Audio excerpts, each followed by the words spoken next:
Cave and Clover Productions. Jay Freezy. That was If my I had one. a When I wrestling- wrestled before, that's what it was. If I had a wrestling name, what would it be? Mine would be Nightmare Kid. Big Mac. Big Mac. What would your finisher be? The secret sauce. Oh, Where yeah. you stick your hand in your pants and you Mick wiggle it Foley. around and then you slap it across their face. Oh, I that's just pretty, thought of that. I that's don't know. pretty good. Yeah. Right off the top of the dome. You Yeah, did it. dude. Yeah. Yeah. You just It's called the Sesame Seed Fun instead of Sesame Seed Bun. Oh, but honestly, I would have to dress like one of the McDonald's characters. Which one, could you do a mix of one? Like Grimace. You're used to You be sell Grimace, purple. I'd but just be purple. but then you could be half Hamburglar. that'd be awesome. Just wear the cape and mask, but then the rest of you is purple, so everyone's confused. Is he Darkwing Duck? That's on meth. Would you have like a manager? It could be like Ronald, right? Right. In like Yeah. a pimp suit. Right. Yeah. Or it could be what are the The Fry Guys? yeah? What are they, Fry Guys? Or maybe you carry like a Fry Guy out. Like remember when was it Mankind that used to carry something to the ring? Cactus. He was 3 different characters. Remember? Yeah. Didn't someone carry something to the ring and carry it like their baby? Al Snow had a head. Oh, that's it. That's what I'm thinking of. Yeah, Yeah. because I had the shirt that says "Give Head." You could have the Fry Guy and it could be like your little buddy. Oh, and what's his name with the Undertaker? He had the urn. Oh yeah. What the hell was that? I know. Yeah. What the hell was his name? Paul Bearer? Yeah, there you go. Yeah. What a weirdo. Wrestling was cool back I in the day. loved That's old when it was wrestling. cool. Old Yeah. wrestling, I love. Old New, I wrestling's can't. fun. Yeah, because everyone's just a guy. Well, the You gotta only get good thing into about gotta get into the JCW. I mean, I know people, Yeah. but I don't know. and it's I free. lost It's on it. YouTube. It's free. I lost the luster for it. I think. It's because nobody's like they had guys that were Right like, after you get done listening to Strike the Set on YouTube. they had a guy that was like an IRS guy, and he came out with like a metal briefcase. Wasn't that $1 Million Man? It was Erwin R. Shyster, IRS. Wow. Came out with a business suit and tie and like suspenders. What the WWF? Yeah. Oh wow. Yeah. I only don't remember. Mr. Fuji had a briefcase too. Yeah. Who's it? $1 Million Man? Ted Ted DiBiase. DiBiase. Ted DiBiase. Yeah, that name always Yeah. synonymous with. His laugh. He had that rich guy Oh laugh. yeah, he did. Oh Yeah. And then I used to love like Ravishing Rick Rude yeah. Oh, yeah. and his like Okay, just I like when he's like, I think he's fighting Ric Flair and he came out with his wife's face. yeah. Oh yeah, on his pants. Yeah, he had the coolest pants, dude. What a guy. But then he would like be like, he'd be like, I'm looking at all you fat sacks of crap here in the audience. And he'd say the name of the city, Yeah, whatever like, he was you in. bunch of Bay City bums. You Boise, Idaho trash. Everybody's like, why do you say Boise? I'm Idaho? here to show you what a real man looks like. And then he would like, hit the music. Curly mullet. Yeah, curly Yeah. mullet. Mustache. And then he'd like Tom flex. Yeah, he would Tom Selleck mustache. He'd flex, and then like all the girls would come up or whatever, like- and then he'd like make out with them, and he'd be like, "You make me sick," and then throw him to the side. He was just the ultimate pimp. Oh, what a cool guy! Forgot about him. How ravishing. Oh, Radishing. He's the vegetarian of the Is it group. Pokemon? Yeah. Rapidash? Rapidash? Is that a real one? Yeah, I think Oh, so. wow. I don't know the Pokemon. Rapidash is what I do when I really have to shit. Zippity doo dah, bye bye. Rapidash. Don't talk to me. I got beads of sweat on my forehead. I gotta go. Rapidash rash right now. I'm gonna have a Rapidash. We're going to go to the Rabidasherary. Oh God, I miss you guys. Hello and welcome to Strike the Set. My name is Cameron Dutcher. Sitting across from me is my co-host Gil Mencia, sitting at the end of the table. And that doesn't necessarily mean anything at the end of the table, but Mr. Jared Sir Swish, the Jerk Frisch, is joining us today. What's that? Michael Jordan on your shirt? Yeah. The goat. The real He's goat. He's the real goat. How old is that shirt? It's new, actually. I got it from Nike. It just made to look old. Oh, I see. It's one of those It things. looks like they let homeless people wear it for a while, and then they took it back and washed it, and they sold it to you for $50. Yeah. They It said, was $80. here's a coupon just because we made it look old. Now you you get look. free shipping on it. Yeah. Nice. Yeah. Yeah. Now I'm the Irish Freddy Krueger. I always thought Daniel Tosh has a really good joke about where people want to wear weathered jeans. And he said you can clothe the homeless by giving them new jeans and then taking them back and selling them.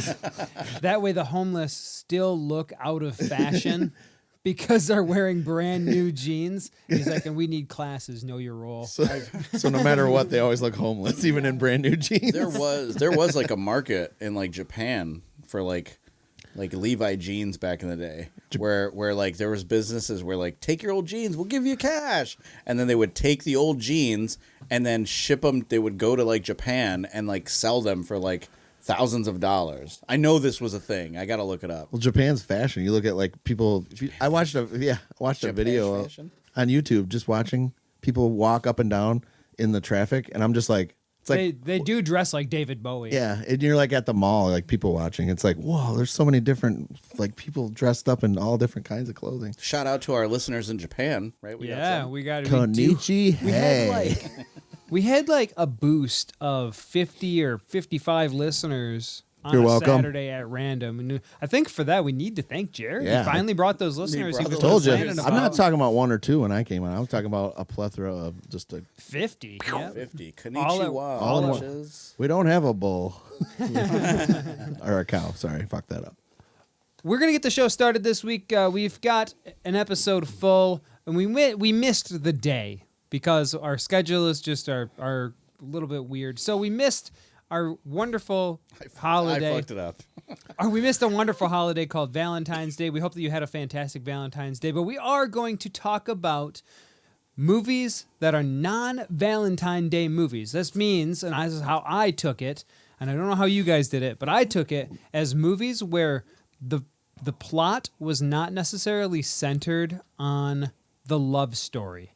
There's a love story. It's a big piece of the movie, but it's not necessarily the main point of the film.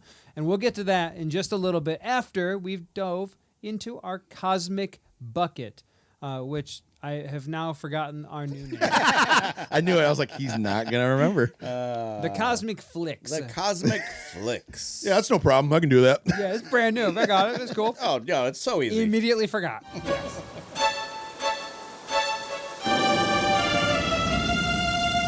The Cosmic Flicks. I'll go first. We're going to talk about a TV show that it took me a while to watch. My daughter is 5 months old, and she has seen every episode of X-Men, starting from 1992 to 1996. There's a bunch of different directors, the big one being Mark Edwards, has an 8.4 out of 10 on IMDb, 83% on Rotten Tomatoes, and I gave it 9 colorful, fun characters out of 10 here on Strike the Set. X-Men follows a family of mutant heroes known as the X-Men who fight against bigotry and hatred for being different while searching for justice and human acceptance. The group is always on the hunt for new troubled mutant youth and Magneto so that they can stop him from destroying the world or turning those youth into his own personal army. The X-Men is fantastic. I really, really enjoyed the whole series. We did watch X-Men 97 after that, and I wasn't quite sure that I was going to talk about that on the show. But if you haven't seen the X-Men, please go back and watch it. There's a lot of it, so don't expect to get through it in an afternoon, but it is very, very good. In the notes, I wrote one of the best cartoon series ever made from comic books for comic book kids. And then I just wrote superb storytelling. Excellent. I absolutely loved X-Men growing up, and watching 97 pulled at all my heartstrings. I loved it so much. It's a little bit different. Yes. It's a little different. Yes. I didn't quite understand why the characters looked older when it takes place only a year after. But I digress. I think it was just a little bit of the animation style, and you get those super awesome just peak moments of like Cyclops falling down from the sky, using his laser beam to like his optic blast to like cushion his blow. Yeah. That's so cool. And then the Gambit scene. Have you watched it? Have you watched 97? 97, no. Oh man, that There's Gambit. a new series or a new season coming out. So is it?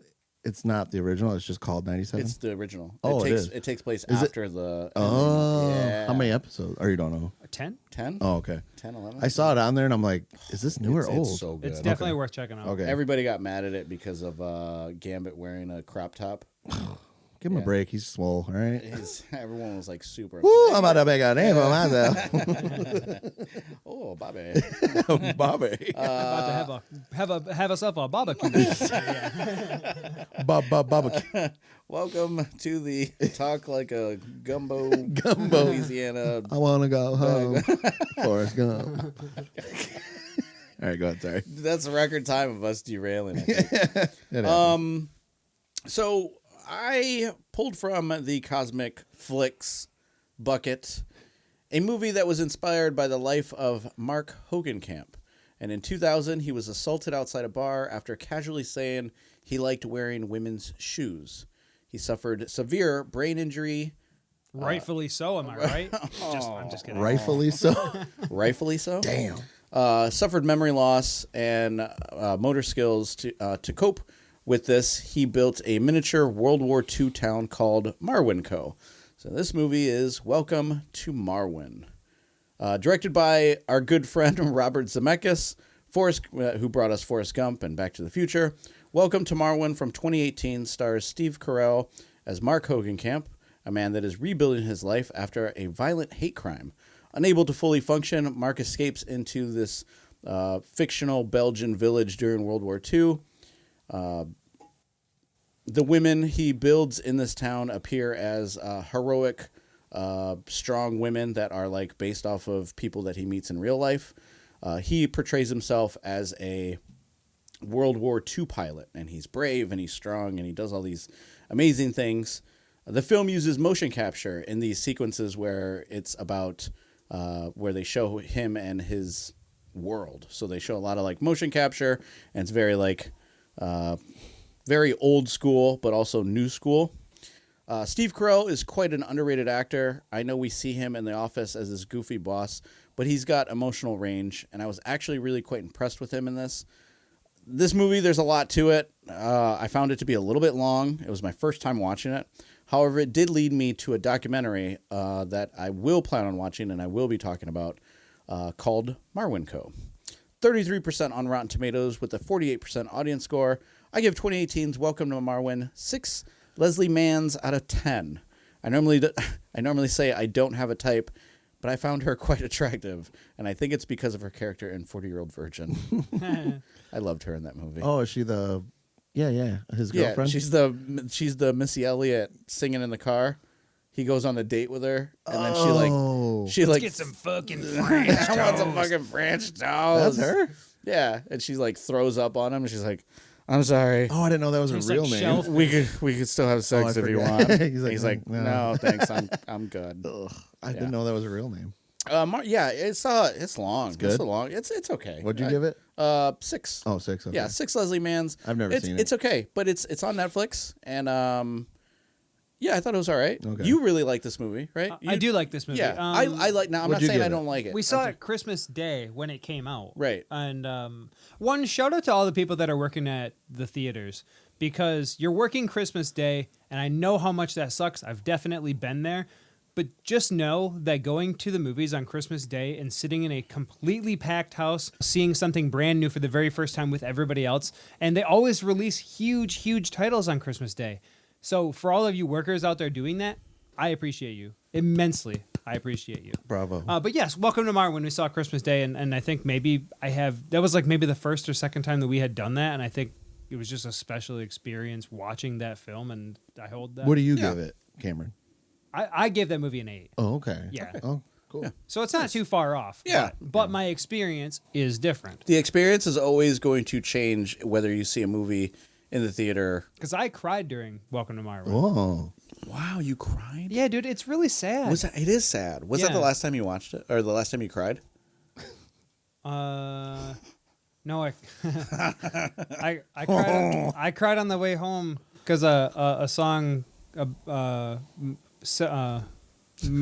McCarthy. I can't remember. There's a country song that is about like something about my daughter or something, and I was just thinking about Eloise sitting in the back seat, and I was just crying, and she's just back there sleeping. You know? Yeah. She's like, man up, Dad. Jesus. Yeah. That's awesome, dude. Thank you for sharing that with us. Well, I pulled from the Cosmic Flicks bucket a 2003 movie, which thank God, because I don't like anything past 2008. He said it. He said I it. only say it because I can never live it down It's from you true. guys. Hey, movies were better back then. Anyway, this is Party Monster, which is a true story, which I didn't know for a long time. It is directed by two people, Randy Barbado and Fenton Fox Bailey. Sounds like a wrestler, but seems like a Or pretty a nice drug. guy. I mean, that too. You take any Fenton Fox Baileys lately? IMDb gave it 6.2. Rotten Tomatoes gave it 29%. And it's kind of like I don't know, not a lot of people see it just because of the lore of what it gives out. People think, oh, gay people, drugs, this, that. The film visually looks dirty. Oh yeah, well, I think that was the point. Yeah. Because they want it to be New York, disgusting. Yeah. This is the underbelly, criminal underground. Continue with the story though, because I like this. Yeah, I do too. I gave it 7, not the Macaulay Culkin we know from Home Alone out of 10. The Macaulay Culkin of real life. Yeah, this is what he went through. Holy shit. I don't know if this name, I was trying to look up to see how they say it. It's what he plays, Michael Alig, or is it? It looks like it says Ali G, but it's not. It's spelled exactly the same.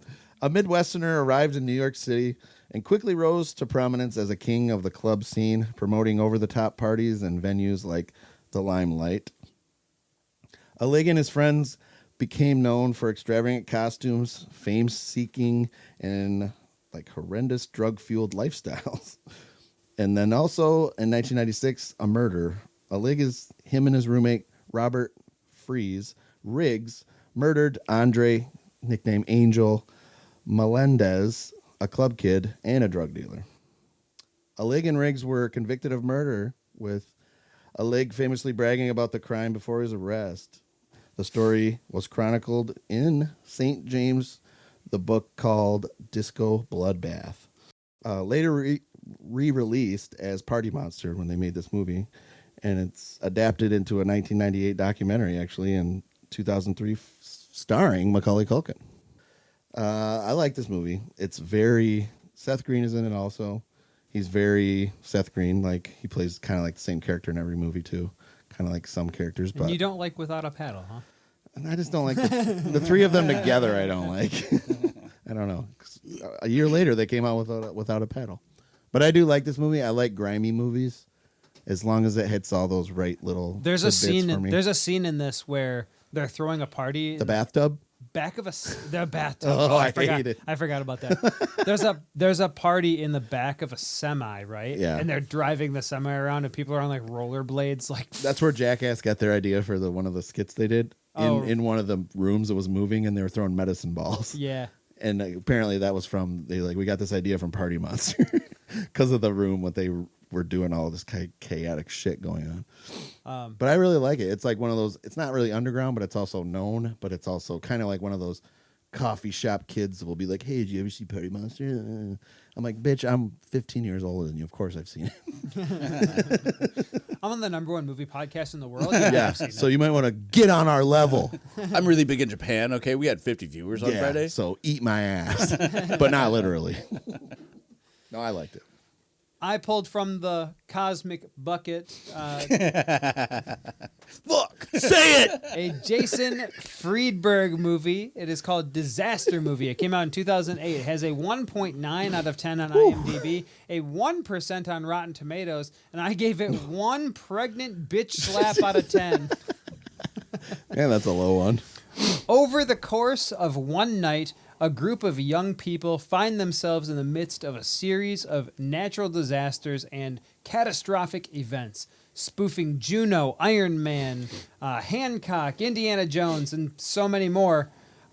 It's worse than I wanted it to be. The title says itself, basically. So, disaster movie. So I really like the scary movies are probably the top of all the spoof movies, right? Mm-hmm. I really liked Superhero Movie with Drake Bell. That's crazy. Look at Drake Bell now. But it's got Kevin Hart, right? It's got Leslie Nielsen. Love Leslie Nielsen. Right. The GOAT. There's a great. I'm going to talk about that movie instead. There's a great movie. Let it Or ride. there's a great scene in that where Kevin Hart says, Go ahead. I bet you can't land one punch. And Leslie Nielsen just nails Kevin Hart. And he goes, easy money. He's so good at one-liners. Him and Bo or no, not Bo Bridges. What the hell's the dad's Bo name? Burnham. No, Bo Durham. Bo Jackson. Bo Nix. Bo knows best. Bono. Sonny? No, I don't know. The dad of in the Hot Shots. He's like the president. Yep. You can't think of him. All right, me neither. I wish we Continue. had this technology. I just want to use our noodle, not Google. Oh, yeah. Anyway, he's good at one-liners too. I wish they made a movie together. Did you guys watch Naked Gun, the new one? Yes. It's okay. I liked it a lot. I love the other three way better, but I mean, course. Of course it you is do. what it is. Of course, you guys like everything. It's what you guys do. Okay, so this is probably on your list. All you guys, it's on your list. But we all watched Iron Lung at the same time, Ew. roughly. I thought And, we decided we weren't going to talk about this. Continue. Well, I I already got my back up, so you're talking about it first. So we don't need to talk about it twice. Okay, well, we're gonna talk about it. We're all gonna. No, I know, but I mean, like, I don't have to talk about it now. 'Cause that was I- on mine. Okay, cool. Cool. So based off of the cult indie horror game and written and directed by Markiplier, Mark Fishbach, Iron Lung is not a movie about polio. It's about a prisoner in a makeshift submarine traversing the blood-filled ocean of a distant moon for something. I don't know. They don't tell us. They don't fucking tell us. I walked out of this movie thinking everyone and everything that I've ever believed in, that the movie was over. I was so annoyed with how long it was, and it has good stuff in it. It just took so long to get there. And when it finally got there, I just wanted it to end. I was just over it. I hope this YouTube streamer makes more movies because I will support him. However, this one didn't sit well with me. So I gave it a 4. Don't forget your life jackets out of 10. We all saw this, and I think we all had a Similar, take on it, I think. I think we all had a similar it was cool that our theater was actually kind of packed. Yeah. A lot of weebs, a lot of weirdos. Yep. I had a couple smells come There's a past couple. me. Yep. There's a couple smelly people. Yep. A couple furries Yep. came in, which Yep. I don't understand. And Maybe because of YouTube, because I don't leave the basement. YouTube and video games. Mixed together. You got so that. so I did not grow up. We did not grow up with this YouTuber. Like, I barely knew who he was. I didn't even know he was. Who he So- was. I thought he was a good actor I still in the don't. movie. I still don't. I thought his acting was Yes. actually decent. But, Yeah. But the movie, it didn't need to take place that whole time in there. Bro, that was a 40-minute movie that stretched for 2 hours. Oh, man. That was way too long. I definitely think it could have been shortened down to An hour. Hour 10. yeah, at like the most. 70 minutes. Yeah. Yeah. Yep. Yeah, That dude, would have like- been fine. We don't know, and it's like, oh, you didn't play the game, and you don't know the lore, and why should I have to You don't know all need to. that? Well, that's not going to change your mind. You're like, I still sat through this. Exactly. Well, the beauty of video game movies, and this is the beauty and the tragedy in video game movies, always has been, if you played the video game, you most likely won't like the movie. That has always Yes, happened. almost, yes. Almost always happened, right? Last year we saw Until Dawn. yeah, right? yeah, People who played the game were pretty pissed off about the movie. yeah. I Which thought they it was always okay. are. Yeah, it was okay. I thought it was cool. I played the game. I also really liked the movie. They left it open ended, so maybe they'll do more. However, Silent Hill is another one. People who played the game really didn't care for that movie, right? But if you don't know anything about the game, the movie is set up to where you can learn this through this movie quickly. Right.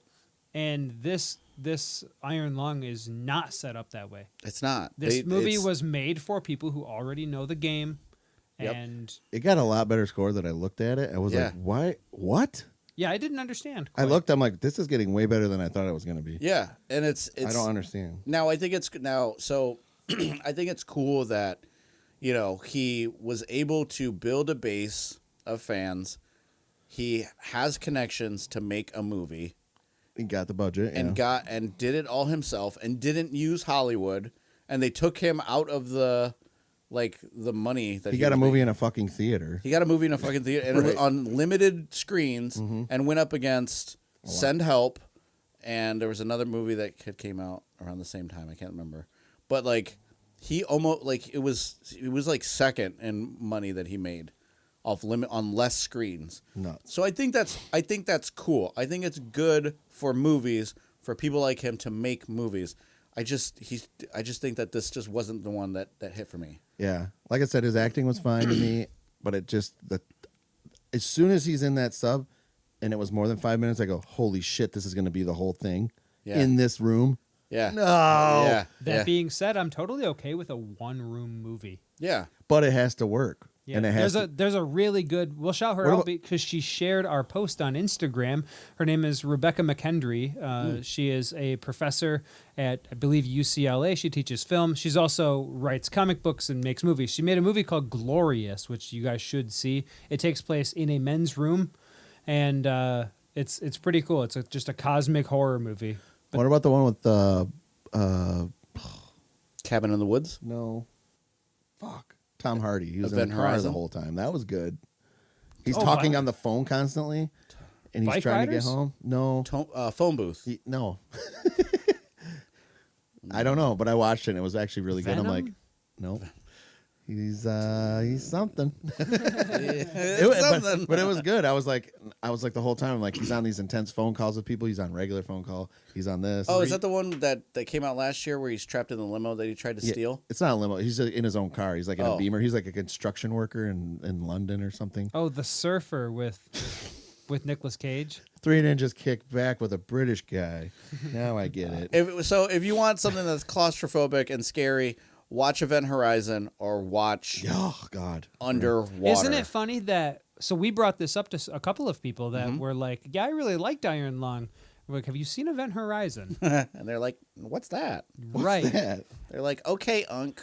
Okay, They skibbity did unk. too. They did. Skibbity unk. I think that's why our show is important to shout her out, Carrie Ann Billingsley. Yes. She- Longtime listener, Carrie Ann. Love her. She gave us a very nice note. She dropped us a line. Let's talk about that in the next episode. We'll talk about it in the next episode. But hey, shout out to you. Absolutely. Way You're to go, amazing. Canada. Way to go, Canada. Yeah, you lost in the Olympics, but it's fine. By one, so you can't be too heartbroken, I guess. You can be as heartbroken as you want. We still will. USA. You are just kidding. Damn. Well, I saw this at a mystery movie, and it was meh. It was okay, but not great. This is 2026's How to Make a Killing, directed by John Patton Ford. Never heard of the guy? I didn't look up anything else he did, because I'm just that guy. 6.8 on Rotten Tomatoes, 47%. Oh, man. I thought it was going to be a lot lower. You told me 4 the other day. 4%? You told me I that- gave it a 4. Yeah. Yeah. I give it a 4. Predictable plot, except for the ending, out of 10. Beckett Redfellow, played by Glenn Powell, a blue-collar man disowned from a billionaire family who plots to kill 7 relatives to inherit their fortune. The narrative is dark satire framed as a flashback from death row. In the beginning of the film, you watch him talking to a priest, giving all what he's done wrong, and you don't know basically what's going to happen because I didn't know. It's a mystery movie.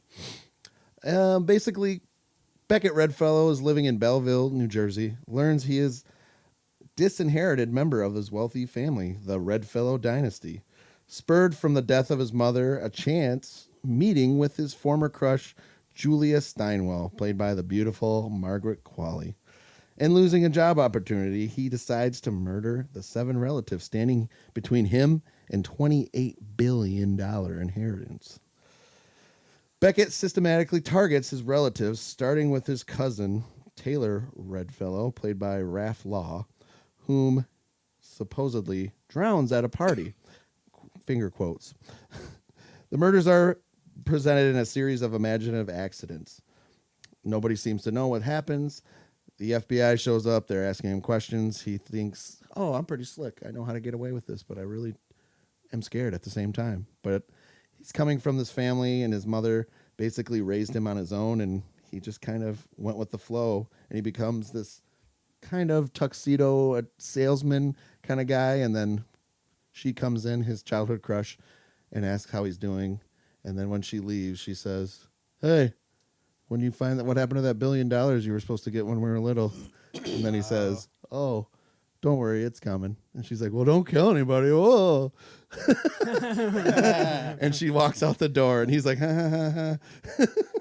End credits. Yeah, and it was like, kind of like, I don't know, this film, it reveals like a story of all what's going on and how he starts to commit these, atrocities and murders and plans, but he thinks he's not really good at it, but he thinks, oh, maybe I am good at it, and I'm that damn good. So he starts getting cocky. He's going to all these funerals of his, relatives, and all of a sudden, they're starting to question, is it really him, or is it one of the family members internally? Ed Harris is also in this, does a great job. He plays the grandfather of the Redfellows, and he kind of gives you like that, he's the matriarch, not literally, but figuratively in the family, because the woman isn't the head of anything in the family. It's just everybody's trickling down from these billions of dollars that he has. But to me, I don't know. The ending was the only thing that had a little bit of a twist, but it didn't really hit for me. It was just kind of like, oh, he's probably going to do this. And then I go, oh, there it is. He did that. I mean, it's okay. So it's not, you can still see it and give your own opinion. Maybe you like it more than I do. Do you think that is somewhat of a curse when you watch so much movies that you know what what the turn is or what the thing? My dad is haven't notorious for this. Any movie I've ever watched as a kid, it immediately was ruined because he's just speaking out loud. Yeah. And I'm like, he's like, oh, let me guess. He's going in the front door and then he's going to trip and fall and he's going to die.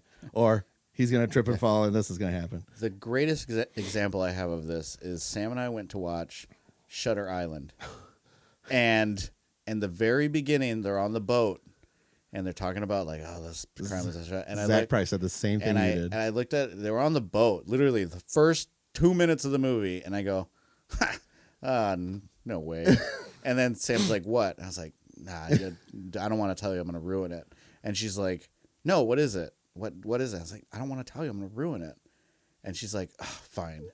And then like at the end of the movie, I just started laughing, and I figured it out. Because I figured it out within the first 5 minutes of the movie, and then I tell her, and she's like, "How the hell did you know that?" I was like, "Because I watch so many fucking movies." Zach said, "Did you talk to Zach?" Yeah, he said the same yeah, exact thing. He goes, "That's why he hates that movie," but I love it. I think it's great. I think it's a fun movie to watch for sure. Yeah, but once it's like Usual Suspect. Oh, I already know. Yeah, what's gonna happen. It takes a lot for me to be surprised. Yeah, that's same. what I'm saying. The last one I was really surprised at was Relay. Oh, Relay was so good. Yeah, Relay was really good. Never seen it. That one definitely. I was like, oh, that bitch. The last movie I was Stay surprised. away from her, you bitch. Give me the amulet, you bitch. The last movie I was surprised in, but more of like it's finally happening, was Marvel's Endgame when Captain America picks up that hammer. Did anyone know? Did anyone figure it out? I mean, I think most people knew it was going to happen. I never knew. You didn't know? Comic book nerds knew. Yeah, they did. Yeah, Did you know? I didn't know when it was going to happen, But but when I it knew lifted up, did you think like, oh? At first, I was like, Thor's getting the back. But then, like, it was just like oh shit, wait, like it was like snap out of it because of all the shit that was going on. I don't know any theater that didn't scream when that happened. Oh man, I watched reactions like 50 different ones, and it's all the same as it's happening. Yes, dude, it's so cool. It's hard to keep a secret. It's like Rockstar. You got to keep it under wraps as long as you can, and then you're threatened to get sued if you leak any information. Oh man, it was so good. God, what a great movie. Yeah. I was screaming so loud and screaming. I didn't Rockstar with Mark Wahlberg. I was gonna say that. Yeah, I was like so screaming and yelling that I had no idea what was like. I knew what was happening, but I was like, oh my god! Yeah! So were you more shocked at that or the Iron Man part? What Iron Man part? At the end of Endgame. No, I wasn't shocked at that. You knew that? I knew one of them. As soon as he turned his hand, did you go, oh, I already know? As soon as, so as soon as he tackled him, I was like, oh, he's going to probably take the stones and use the stones. Your mind goes further than mine. It does. I think I'd try to lock it away. I try to lose myself in the movie. That way I'm not like paying attention to every single thing because then that's what ruins it. In comic book 375 of Invincible Iron Man, he would have never done that. Was that your Brandon Heath impression? No. Can't wait for him to listen. Speaking of Brandon Heath, I watched a movie that he recommended from 2016. Is a Dexter Fletcher film. It's called Eddie the Eagle. It is the true story of Eddie Edwards, a British underdog ski jumper who wowed the world, the world in 1988 Winter Olympics. You should definitely check this out. It's a 7.3 out of 10 on IMDb, 82% on Rotten Tomatoes, and I gave it 8. The most important thing is not the victory, but the struggle out of 10. This is based on a true story, and it's wildly entertaining. A story of really held my attention for what it's worth. Like, if you're holding a baby and you're watching a movie, like, your attention gets drawn elsewhere, right? This held my attention. She's just in the background crying. I just open the door, let her out, you know. Let her outside. Like she's a chihuahua. Yeah.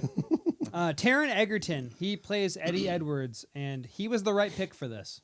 He was the I right like that pick guy. for this. He's a good guy. He's He's good good in dude. everything. Honestly, I couldn't name him in anything else. Oh, like Blackbird, dude. like Gotta off- watch Blackbird. off the top of my head, but he was he was perfect for this. Rocket Man, He's you in never seen? Kingsman. Oh, yeah. Rocket Man? Yeah, Rocket Man. Disney? Rocket Man. No, that's the Rocketeer. Rocketeer. Rocketeer's sweet too. Yeah, but Rocket Man about Elton John. This is like the. Oh, I did not like that. Wow, you didn't like Rocket Man? No, I did not like that. Don't tell Brandon. Sorry, Brandon. So you like the Queen one better than Rocket Man? Yeah. Oh, Oh wow. wow. So you choose your gays. I get it. I think I choose everybody. I don't. Yeah, don't. This is for the Jew remark. Just relax. Welcome to the Jew episode, guys. I love the It's- Jews. What kind? Ecto cooler? So, Oh, Jew, not juice. Jesus Christ, Where? we're done. We're so done. Cooked, bro. Cook my life into pieces. cooked, bro. Okay, so another movie that we have now all watched. Good luck, have fun, don't die. Directed by Gore Verbinski, best known for his work on Pirates of the Caribbean and the underrated movie Rango. And Sam Rockwell plays a man from the future, and he must convince a group of people in a diner to team up and save the world from a rogue artificial intelligence set to destroy the world. The sci-fi adventure is a mix of action, social satire, and comedy, with a very on-the-nose message about technology and the impact it has on society. Sam Rockwell is a treasure, and this movie is so batshit goofy and bonkers, it absolutely works. Within a few years, this movie will be looked at the same way that we look at the movie Idiocracy today. My two other calls absolutely love this movie. My two What were other you trying to say here? co-hosts, Oh, there we go. there it is, absolutely love this movie, and after watching it, I'm in agreement. Please go to the theaters and watch Good Luck, Have Fun, Don't Die. And thank you for following Strike the Set Podcast. This was my review on our TikTok, which you can now follow us on Strike the Set Podcast. We are on TikTok, so that was my TikTok review for it. Yeah, it was super fun, man. It was super fun. And I learned that they did a lot of practical effects. Yeah. That the whole room with all the cords, that was real. Those are real cords stacked up with a kid sitting on top. That's cool. Dang, they got all these leftover cords from all these cable companies. Tell you what, dude, that kid eating them Cheetos was really bothering me. I do not Just kept going. A kid. Do you think that to get all those cords that they just went house to house and are like, do you have the box of cords that everybody has? Can I just go through your junk drawer for a real quick, I please? know you're gonna have a bunch of that. Yeah. Nobody throw these away. Yeah, dude. It's like having that 3 prongs. I love Sam Rockwell, and so that was one where I didn't know the twist. I didn't know Yeah. because Did you know? I was lost in the sauce. I was You were locked in? engorged. I was locked in. I was like, It was kind of confusing. it too. was scary. This is the where we're going, guys. This is AI. This is it. This is it. This Yeah. is me. I like the drone that shows up. Blows up what? like his bunker house. Oh, that was cool. Oh yeah. Yeah. Yeah. Well, he's like the past he was thinking. Yeah. When he's a little kid. Right. Yeah, that was cool. I thought this I movie. still think was, that the Brontosaurus cat was cool. that was a very very. That's where I that's liked it. where because I wrote about this for the next episode. That's where I gave it 7 rolls of the dice out of 10. Okay. Because it goes from this very like sci-fi comedy and then it gets very weird in a very weird way. It's like AI does. Yeah. And I was right. And I was kind of in it, and then when that happened, I was out of it. Kind I of. thought you and would have was liked like, it. I was like, he's gonna like it more because of this, and I was like, I liked it more. I 'cause like of that. big monsters, but it was just not. It definitely felt a little out of place. Yeah. Like it just was a little much. Right. I liked it. And I was like, I don't know. It's made what of the all fuck is cats and he's happening. eating people? Hell yeah. He's shooting glitter out of his glitter dong. Dude, What's that's that so about? cool. That was funny. I was like, wow. This movie is absolutely bonkers, and everyone needs to go watch it. Welcome back, Gore Verbinski. It's been a long time coming, man. Yeah. Oh, yeah. He's got it. He's got it. I watched a movie the other day that I forgot. It still made me nervous. It still made me bite my nails. And it's still, like you said, we were talking about Locked In and we're not thinking.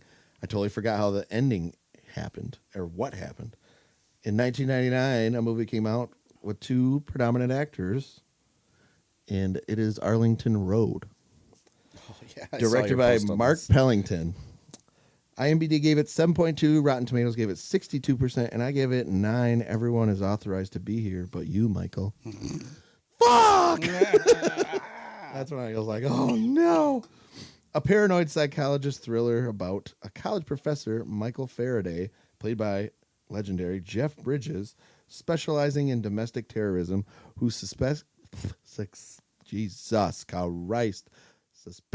his seemingly perfect new neighbors, played by Tim Robbins and Joan Cusack, are actually dangerous terrorists.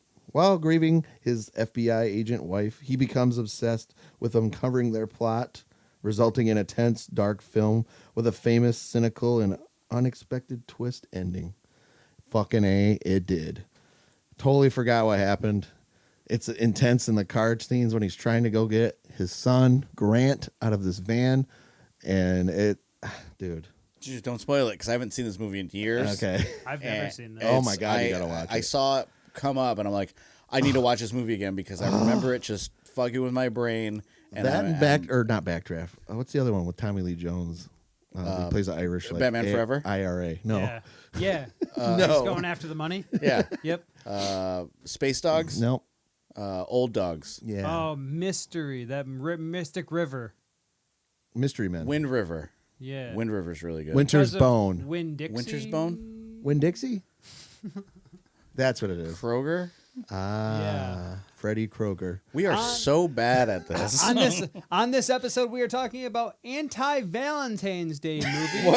What? Anti-Valentines from Boston. It's Valentine's, non-Valentine's. large Yeah. venti coffee. And I took that to mean movies where the film doesn't necessarily center on the love story, but You there's create your own in your but own there's a mind. big love story.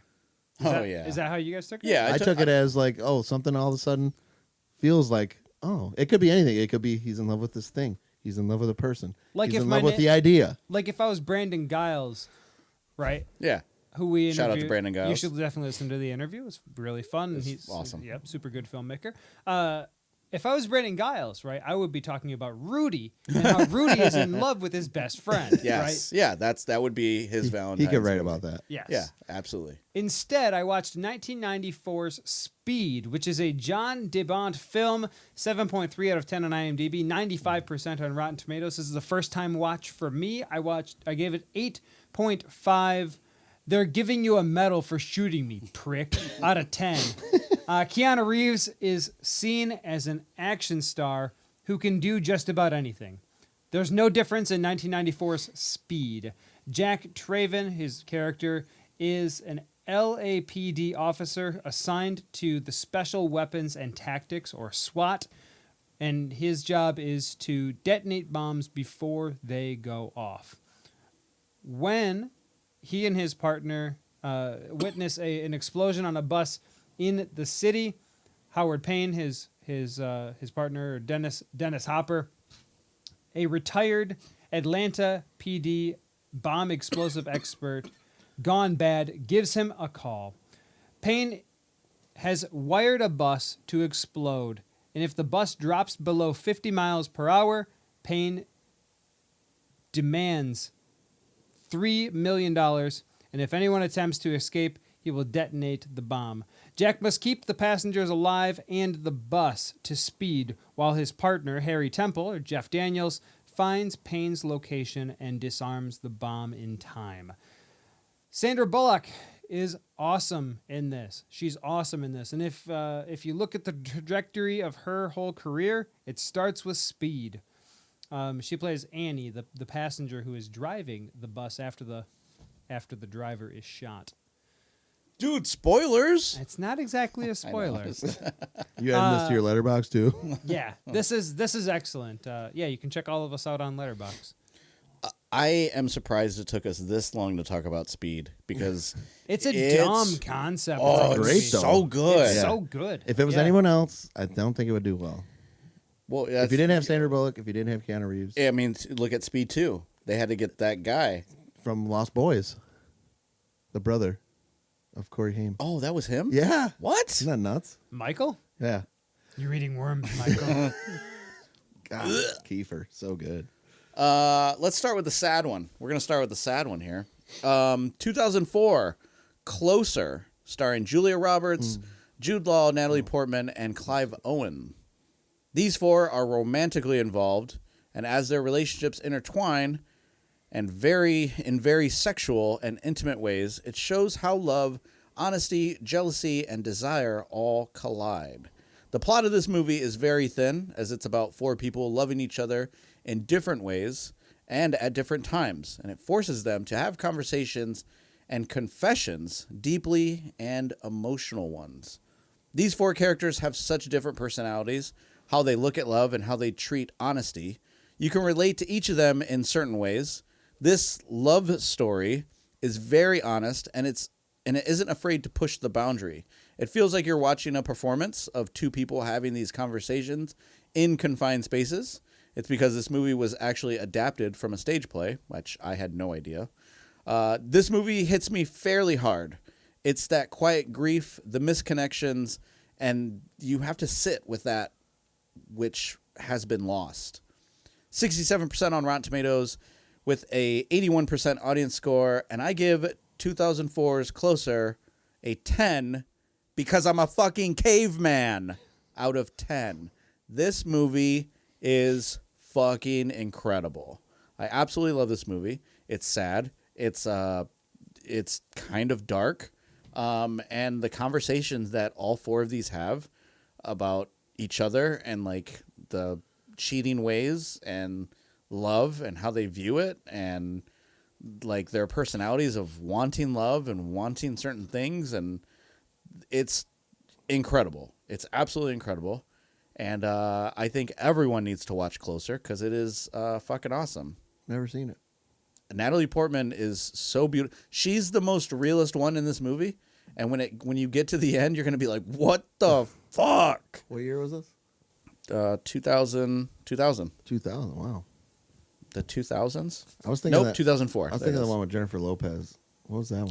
Geely? Yeah. No. Jersey Girl? Brandon was so pissed that I misspoke and I said Geely was a Kevin Smith movie. He was so mad. He's like, I'm going to kick your ass. It's like, it wasn't Geely, it was Jersey Girl. And they're two different movies. I'm Oh, like, man. they're literally in the same movie. It's the He's so same. mad when he can't be right. I love it. I love Brandon. Shout out to Brandon. Happy birthday, Brandon. Welcome to your Buffalo Bills party. USA hockey You don't get team. any. You don't get any cake because Yeah. the Dallas Cowboys took it all. 2005. This Surprise. movie. Yeah, yay! I love movies when they're better. Brokeback Mountain. Directed by Ang Lee. Ang Lee. Yeah. There you go. IMDb gave it 7.7. Rotten Tomatoes gave it 88%. And I gave this film 9. I wish I could quit you out of 10. That was my Jake Gyllenhaal I love impression. it. I love it too. The setting and relationship, the film follows the men for their initial intense connection on the mountain to their separate unhappy marriages to women, Michelle Williams and Anne Hathaway. Not really, but the conflict due in the 1960s societal pressures of their own fears, particularly Ennis's fear of homophobic violence. They only meet up for infrequent like fishing trips, so-called fishing trips. There was fishing, all right. They spend most of their time basically just sitting like two old cowboys on a bench and actually just kind of reminiscing, talking about old times, talking about new times, talking about, oh, hey, man, I think I like you. I think I like you too, man. But not really. Without saying those words, they just connected in a different way that you don't expect to see in movies. That was a good David Chappelle. I picked that I up. like you too, man. I love you like too, you too, dog. dog. Man, you're gay. Who cares? But this movie is intense, and I challenge anybody that thinks they're a bro, thinks they're the ultimate badass, watch this fucking movie. And I praise Jake Gyllenhaal and I praise Heath Ledger because two people they were really best friends in real life could kiss each other that passionately, that angrily, and actually mean it to make a great movie about somebody that's unexpected about any of the shit going on in life. I am really glad you talked about this movie because it's one of the greatest love stories ever. Yeah. And it's so fucking sad. And the flashes of I that. love this movie, man. It's so good. The characters are really good. It's sad. It's love that isn't never gonna work. And you see both of them just absolutely broken hearted. He wants to say something so bad. Say it. Say it. Matei. There once were two cowboys all alone out on the trail, and they decided they could sleep with another male, another having butt sex. Cowboy butt sex. Yes, absolutely. So good. It's really good. But when you're actually friends like that and you can actually do something like that, I go, any bro that made fun of this movie, I go ahead and try that. You're a real man if you can't do this. And they're still two of the greatest actors ever. Come here, you. Even if at Timely Death of Heath Ledger. Yeah, it you was guys want to get up out of here? might as well. Back to the pile. Here we go. But it is good, man. It kind of reminds me of like an independent movie. Like the way a it's little bit. filmed, just because of the realness of like everyday life of cowboys and everyday life of how bad and how much they are trying to hide this because, well, one of them is, but the other one's slowly starting to wanting to be like, who cares? Let's just leave. Let's just go and start our life. And then he's like, no, I can't. And then he doesn't understand why. Yeah. I bet it would have been so easy to stay hidden if that's what you were trying to do. That's what he was trying to convince him in of. that day and age. I bet it would be incredibly easy to stay hidden. Well, you have to. Look at Rock Hudson. You ever No, I'm saying like, yeah. what do you just build a cabin out in the middle of fucking nowhere and then Stay- who's gonna find you? Yeah. Some Indians? And even if Absolutely they- not. You just shoot them. But even if you do, you look like two of the most non-gay people ever. Like you're two cowboys, roughneck. You know how to do everything, take care of However, life. hiding is not exactly what people want to do. Right. They still want to live their life. Right. If they were both on the same page. Jake Gyllenhaal was on the same page in the movie. Heath Ledger was not. That ending. As man. the characters. That ending when dude, the he's flash in where the- it's just like, when and it he's flashes back. I'm like, oh, when he's no. when he's like in the closet with his shirt. Oh, dude, yeah, that's rough. You And his gotta watch wife's this so movie, pissed bro. at him. You gotta watch it. I've never seen it. Are you I shitting have I have seen the spoof from Scary Movie Sure. when he's in the tent. and- shit on it, yeah. There's a deleted scene from, was it Knocked I Up? saw Rock of Ages. There's a deleted scene from Knocked Up where Jonah Hill's talking about how he wanted more from Heath Ledger and Jake Gyllenhaal. He says, "I want to see the dick. I want to see it. Like, come on. Like, they didn't show any of that. I wanted it." Really, really funny. Yeah. That reminds me of when Adam Sandler was on a late night talk show and he was talking about how he was talking to Shaq one day. He's telling, I think it was Conan he was talking to. He's like, yeah, I was out there, buddy. And I was like, I goes, hey, Shaq, I want to see your dick. He goes, man, that thing's got to be legendary. Will you show me? Come on, just show me. He's like, and Shaq, and he unzipped his pants, and then he's like, holy shit, there it is. And he started to talk about it. I was laughing my ass off. He's saying this on a talk show. That's like, fantastic. That's everyone's watching. And Adam Sandler wants to see Shaq's dick because he's just thinking like, Jesus, that thing's got to be as long as his leg. And apparently it was. Good for him. Good job. But I think we all knew that. But Adam Sandler was Welcome to the Shaq Dick Podcast. Yeah. Shaq dick. If you were going to remake a movie, if you're going to remake Brokeback Mountain, what two actors are you putting in that now? Could you think of someone right away? I couldn't. I'd have to think a second. Because Heath Ledger, obviously passed R.I.P. Jake Gyllenhaal could still be there. But if you I want to guess. pick two totally different people, Right, you'd have to do two. who would it be? Leonardo DiCaprio? I don't think he would go that. He wouldn't go Leo. that far. You don't think so? I think Leo's You think an he would? excellent actor. No, I mean I do, but I don't think he would take that role. You're chat GBTing who's going to be in the next. I Brokeback have two Mountain. names in mind, and I can't Think of their names.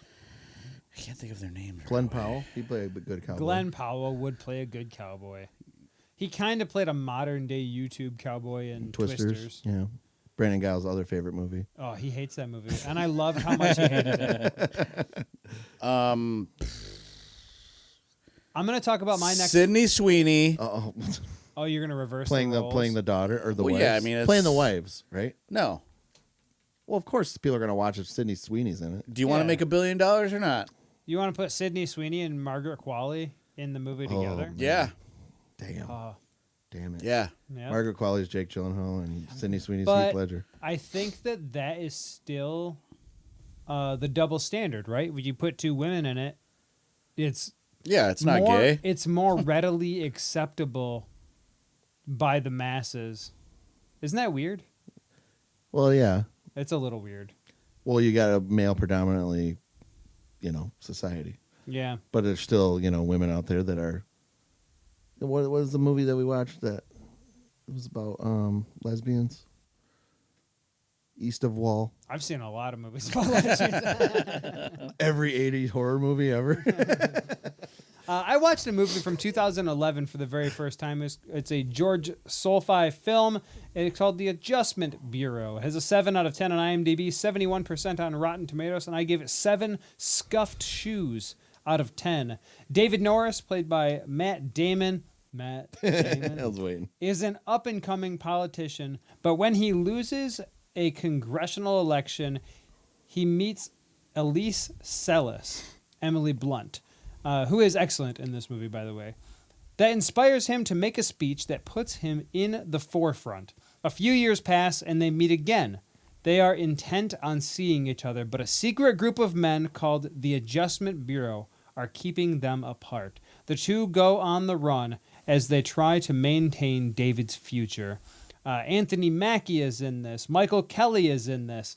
And Matt Damon and, of course, Emily Blunt. This is excellent. I had never seen this. It was a twist that was a little predictable, I will say. But to see Anthony Mackie come up so well dressed and then completely turn the story on its head was very cool. A little peek behind the curtain, and a peek behind the curtain in this film. And what I like to believe now after seeing this is actually the real world. I'm going to go deep dive conspiracy, and I'm going to tell you the Adjustment Bureau is real. I'm getting taken out. No, but I'm. Oh, those dudes. Oh, my God. Yes. So don't trust anybody wearing a hat. Oh, shit. Oh, shit. Coming from the guy wearing a bed sheet as a shirt. This is, you said Matt Damon and Emily Blunt, right? Yes. What was it So- called? The Adjustment Bureau. There's a funny clip that I saw where John Krasinski was married to Emily Blunt at the time, and he showed up on set, and they like held him back, and they're like, they're filming a scene. You gotta stay here, right? And John Krasinski waited, and I guess it was this kissing scene of Emily Blunt and Matt Damon. And this is the first time Matt Damon ever met John Krasinski. So after they cut whatever, they walk off, and the first thing Matt Damon says to John Krasinski is, "Hey, I just made out with your wife."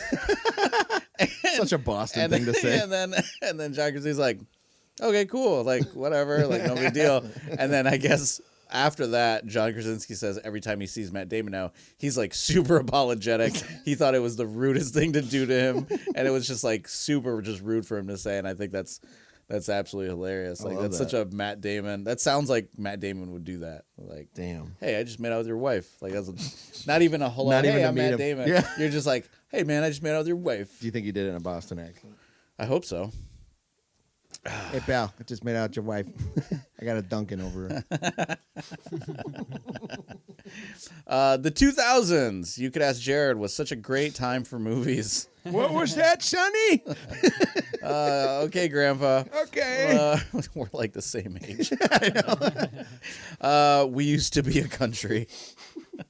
In 2004, The Girl Next Door came out, and it instantly became one of my favorite movies for how ridiculous it is. It's a coming-of-age teen high school comedy, and we follow Matthew Kidman, played by Emil Hirsch, the brainiac of the school, the overachiever who wants to experience high school the way popular kids experience it. Skipping school, going to the beach, parties, drinking, dating, what everyone else was doing while you were in the library eating your lunch. Teacher smoking outside. That was me. I was in the library eating my lunch. His life gets turned upside down when he meets Danielle, played by... Oh, God. I didn't write it down. Okay, Jared, way to go. Alyssa Cuthbert. There it is. Got it. Oh, Alicia? Alyssa Cuthbert. Oh. Yeah. She's smart and charming and challenges Matt to get out of his comfort zone. It's only when one of his friends shows him a tape and whoopsie daisy, Danielle is a porn star. How will Matt navigate this new relationship while also trying to graduate and go to prom? This movie may sound like a raunchy teen sex movie like American Pie, but it's less of that. I mean, it is that, but it is less of it and more of an emotional and somewhat sweet. It's character-driven. This is a breakout role for Alicia. Timothy Olyphant also plays a role as a sleazy movie producer. His name is Kelly. Big shout-out to Paul Dano for this one and his big role in the movie. I don't know what was going on in 2004, but this movie had a budget of $25 million, and it only made about $30 million in the theater. Dang. That just sounds crazy to me because this movie is fantastic. 56% on Rotten Tomatoes with a 69% audience score. No, nothing? 69? Okay. 68, and I owe you one. I give 2004's The Girl Next Door 8.5. The juice is worth the squeeze out of 10. I love The Girl Next Door. I love it so much. The cover is cool. The cover is so cool. I remember the underrated version where you slide off the little brown paper bag. Yeah. There's a scene where, I think of our longtime friend, Mr. Jordan, on this because his friend Eli shows him the tape, and he's like so excited for him. You need to do this. You need to take her to a hotel. She's fiending for it. Do it. And then they cut, and Matt's walking out of school, and Eli's like, God damn it, Matt. If you don't fuck her, I will kill myself. You hear me? I will kill myself. Fuck her for me.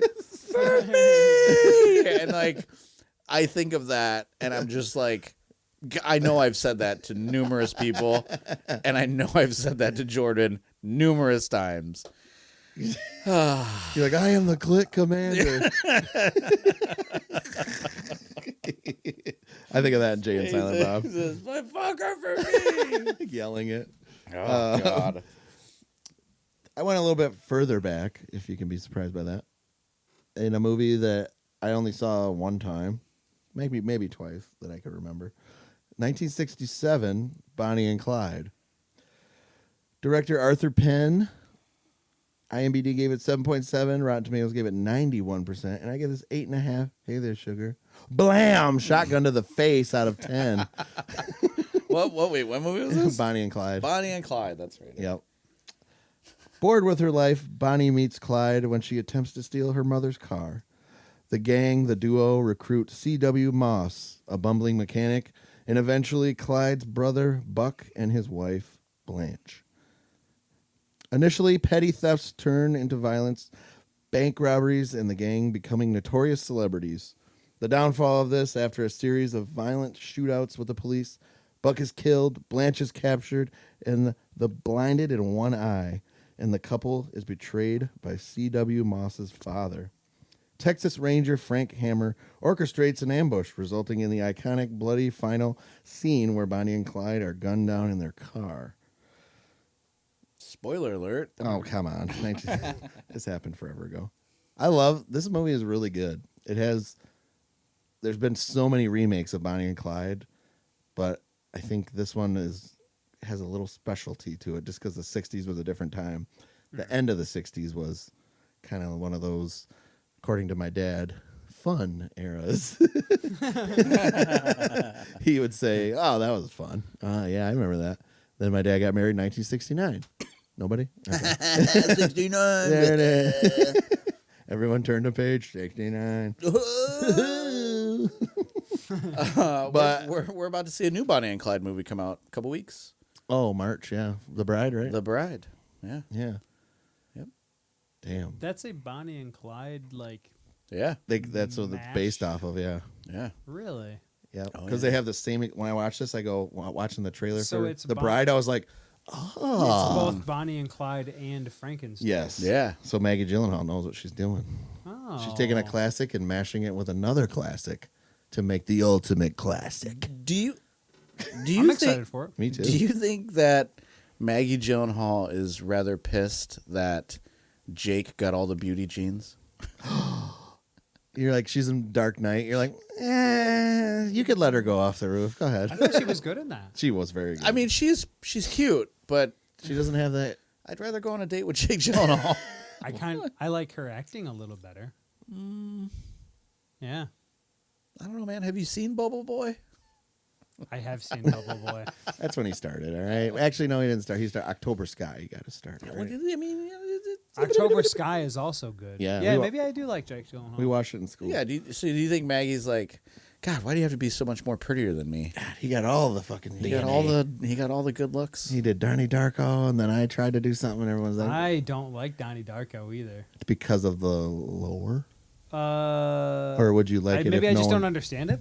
I've seen it a couple of times. A lot of and people don't. Maybe it's why I'm just. Well, do you understand Inception, but you don't understand Donnie Darko? No, I don't understand Okay, either. all right. Good. Speaking of. oh, there it is. Did you bring it? I did. All right, Yeah. cool. I was waiting. We'll for talk it. about it later. Okay, that's fine. I watched a movie from 2018 that I hadn't seen since it was brand new. It's called Mandy. Came out in 2018. It is a Panos Cosmatos film. 6.5 out of 10 on IMDb. 91% on Rotten Tomatoes. I gave it 7 screaming cage out of 10. The lives of a couple living in a secluded forest are shattered by a violent hippie cult and their demon biker gang. It pushes Red Miller, Nicolas Cage, into violent rampage seeking vengeance from the death of his girlfriend Mandy, played by Audrey Reisenberg. It's weird, it's wonderful, and it's a total late night banger, which brings me to my next show idea. Late night movies that have to be watched way too late. I got a lot of Skinamax movies I could watch. Hot Springs Hotel. Oh, the ones where you're flipping the channel back and forth. You're going. Oh, there it is. Oh, the scene's next. Ah, humping stomachs. Yeah, because it blacks it out Yep. after like 10 seconds Yep. of. I've done that many times, and I'm like, Taxi Cab Confession. oh, dude, I love that. Real Sex 9. Real Sex 101. Oh man, those were the days. Why aren't those on Max? We used to be a country. Yeah. Yeah. Why aren't those on Max? It was HBO. I want to watch all those Taxi Cab I Confessions. want to remember where I was at that time in 8th grade, 9th grade. Yeah, I know exactly where I was. Like 4 inches from the screen. I thought you were gonna say, in my dad's balls. It was 4 inches from the screen. the legacy jerk-offs. 4 inches from the screen. Oh, we need to write that down. That sounds like a shirt idea. Yeah. Legacy. That's kind of like music too. I can only listen to certain songs at night.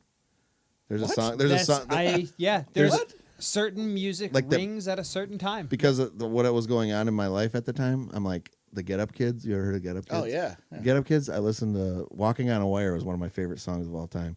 And Walking on a Wire, I listened to Summer at night, Are and they it the was ones that like the did- best for me. I can only listen to Survivor when I'm driving at night way too Like fast. the Rocky Right, theme. I knew it. I knew that was coming. No, you got to do the one. Is this now? It's not Survivor. Yeah. No, the one where he's shifting gears in Rocky 4. Oh, that's Never another. gonna make it like that Yeah, one. yeah, that one. Yeah. Baby, better Yeah. get that straight. I can only listen to that at night. I think it's unbelievable. Give it to the hands of fate. If you want to talk about word for word, I can do There's Rocky no 4. easy way out. There's no shortcut home. Why'd he shift 47 times? It's like, bro, No you're cop is pulling him over. You're in an automatic. He's in a fucking Ferrari. He should not have been. How do you not get pulled over? That's what I want to know. No one's out there. Because he's Rocky. I'm He's Balboa. having a stroke. Oh my God. I gotta turn my hat back Holy for this shit, one. over the top. Here we go. Here we go. I should have put Over the Top on my soundtrack. You should have. Love wrestling, arm wrestling. God. The only good arm wrestling movie out there. I mean, there's only literally. Like I said. It's my I always say that about Point Break. It's my favorite bank robbing surfer movie. You're like, oh, rollerball? There's only one of those. Oh, God. I have mentioned this movie a lot, and I am surprised, as anyone, that it took this long for me to talk about it. Some people think this movie is about drag racing or some crime drama. I'm sorry, but this movie is a love story like no other. Not just for the tuna fish sandwiches. No, this movie is about finding the brother you never knew you needed. Because in the end, family is all you need. Damn it, I already know. Pause for dramatic effect. Everyone's going groaning. You're like, Matt groaning. Everyone's listening, and everyone in Hong Kong's like, oh. Matt Groening is on the Epstein file. Go. In 2001, Fast and the Furious hit theaters like a bolt of lightning, and by the end of the movie, people were racing their Ford Focuses out of the movie theater parking lot. What a time to be alive. They were driving like Rocky. Oh, they totally were, dude. They Except totally were. getting pulled over. Too many lights under this thing. Brian O'Connor, played by the late Paul Walker, rest in peace, is an undercover agent tasked with bringing down a gang of semi-truck thieves. He must insert himself into the underground racing scene where he meets Dominic Toretto, played by Vin Diesel, and his gang of street racers. I am Groot. If all this sounds familiar, it's because it's 1-for-1 remake of Point Break. Now, if you're asking yourself, why is this a Valentine's, non-Valentine's movie? Well, it's because Brian is actually in love with Dominic. Sure, it starts out as a cop just being undercover, but the love that blossoms from this relationship is a sight to behold. These movies get increasingly ridiculous to watch. It's some of the best movie theater experience in my lifetime, and I'm not embarrassed to say that. The group of friends I went to see these movies with, and then running out of the theater to watch all these idiots drive off and screech their tires was just so funny. I can still hear our beloved friend, rest in peace, Matt Casper. I could still hear his laughter in that parking lot. Some people say that this is the Brokeback Mountain of street racing movies. 55% on Rotten Tomatoes with a 74% audience score. I give 2001's Fast and Furious 9 granny shifting, not double clutching like you should out of 10. There are currently 13 Fast and Furious movies, including, which I didn't know until I posted on Facebook the other day, a short. There's 2 short films that bridge the gap between movies. So there is a short movie that, if you're ever confused as to what happens between I'm confused 1 what and movies 2, these are going to be. So 1 and 2, there is a short movie that shows what Brian does. And it's not, there's like, I don't even think there's any words in the movie. There's maybe like a couple lines in the movie. But it's basically like Brian in a house, Brian leaving the house, and then like an overlay of a map, and then a red line of a car, and it's just like you could see Brian's making his way from LA to Miami, and it like he makes a stop, and he's at like a diner, and then cops kind of look at him sideways, and like looking at a paper or whatever, like a wanted thing, and then he like in a car, and then he drives off, and then the red line can't goes be again. this guy. He's wearing sunglasses. Yeah, yeah. Isn't his name Brian Spillner Brian, yeah, in the movie? Yeah, Brian But he made that last name up, didn't he? Brian Spillner. Because you said O'Connor. Is that his? Oh, the Spillner is the made up undercover- one, Yeah, right? the, Oh, yeah, okay. yeah. That's what I thought. The 14th movie. The 14th movie. Fast and Furious goes to hell. will somehow be released by 2028, I think. Oh, it is happening. If wow. you've never seen Fast 10, your I've only seatbelts. seen Fast and Furious and Tokyo Drift. Oh man, bro. Fast 10 is so good. It's so dumb and so stupid. I always tell people like you have to think of it as you get to the later, because after like at 5 it starts to get really, really fucking stupid. But like you have to think of it as you're just a kid playing with Hot Wheel cars, and Fast 10 is 100% a director who loved playing with Hot Wheels cars, and he was like, and then we're gonna take the car, and then we're gonna jump off a ramp, and then it's gonna have rockets attached to it and shoot off into the Freaking sun. laser beams. Yeah, like You know how AutoZone stock went up like 3,000% after this movie?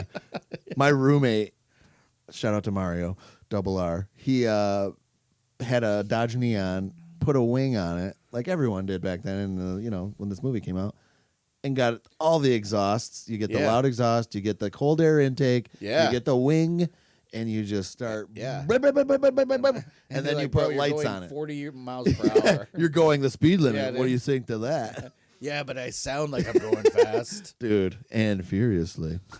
He had that on repeat in our apartment, man. I love Fast and It Furious, is bro. great. The first one's great. Whatever happened to that one guy that was the hard ass? Remember? He's a cop. The guy, he's like, guy? the buster kept me out of handcuffs. Oh, that's Vin Diesel. No, the other guy that he's talking to. He's like, yo, Dom. Yeah, the guy that tattoos. yells he's a cop. Yeah. He dies. What? He died in one of them. No, he did? Mhm.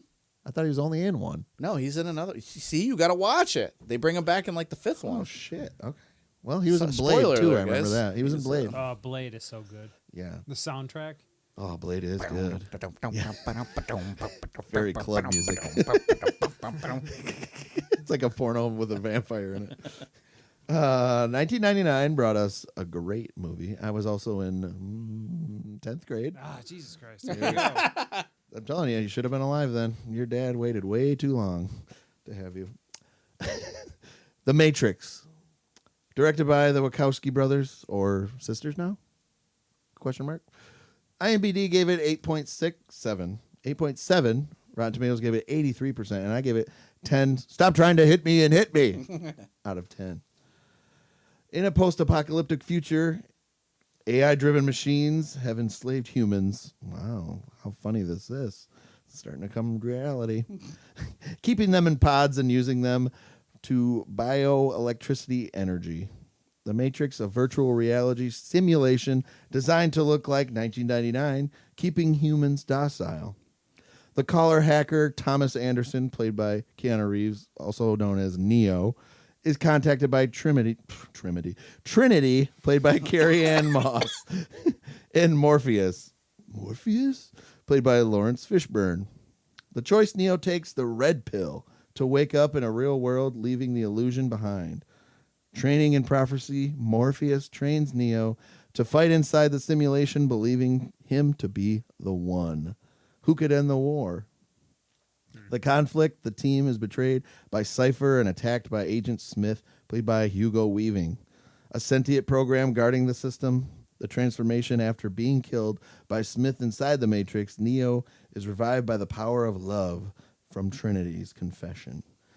The conclusion, Neo gains total control over the Matrix, defeats Smith, and pledges to show humanity a world without rules. Fucking love this movie. This kid loved this movie so much in my high school. Everyone thought he was a school shooter because he came in with a trench coat and glasses just like Neo did. And everyone got really uncomfortable and scared. Was his name JP? No, but everyone kind of wasn't because he was kind of a fat, nerdy kid. Turd, Yeah. He did like, You guys are fucking assholes. sit on my face. Pew, pew, pew. Oh, I didn't know they sold clothes in the Matrix. No one said that because it didn't come out yet. Yeah. I wish I would have. That would have been great. Because he literally dressed up like him, and it was so funny. The Matrix is super cool. It's so good. Okay, so I really like the first one. Yes. Do you guys like the sequels? Yes. Yes. Okay. I Two is don't even like. better, I think. I don't like the 4th one that came out like 5 years ago. I thought they did a good job because Neo, I was like, oh, they brought him back. But the story, and Trinity was in it too. But I was also like, damn, no Morpheus either. Fuck. I really did not like that one. But It did Wow, okay. how the tables have turned. Yeah. You didn't like it? You didn't like it, and you did. Matrix Revolutions, or That's the was third it? one. What's the four- what's I the didn't The fourth fourth one is the one you're talking about with. Yeah, Yeah, I didn't like Revolution. with fake Morpheus. Yeah, well, the third gets the most shit, because it's the ending of Zion or whatever. It's Resolution. I don't know what it's called. Re-evolution. Extreme. While you figure that out, you want to connect with us. This is my Jedi. Resurrections. Sorry. Matrix Erection. Erection. Every time I walk down the street, erection. We are Strike the Set. My name is Cameron Dutcher. Sitting across from me is my co-host, Gil Macias, and our beautiful intern, Mr. Jared the Jerk Frisch. I want to thank you guys for being here this week. Remember that we are on Facebook. We are Strike the Set on Facebook, Strike the Set _podcast on Instagram, and we are on TikTok now. What's the name on TikTok? Strike the Set podcast. Just all one word. Strike the Set podcast. And you can check us out on Letterboxd. YouTube as well. Yes, the podcast is new to YouTube. So if you don't have, you're tired of Spotify, you're tired of Apple Podcasts, check us out on YouTube. We are working on the video aspect of YouTube as well. That's new territory for us. So look for that in 2026. Next week, we will be talking about, or 2 weeks, we will be talking about movie soundtracks. And we will talk about Carrie Ann for giving us that whole show idea. So we will see you next time. Strike the Set is a Cave and Clover production, powered by Popcorn in powerful filmmaking.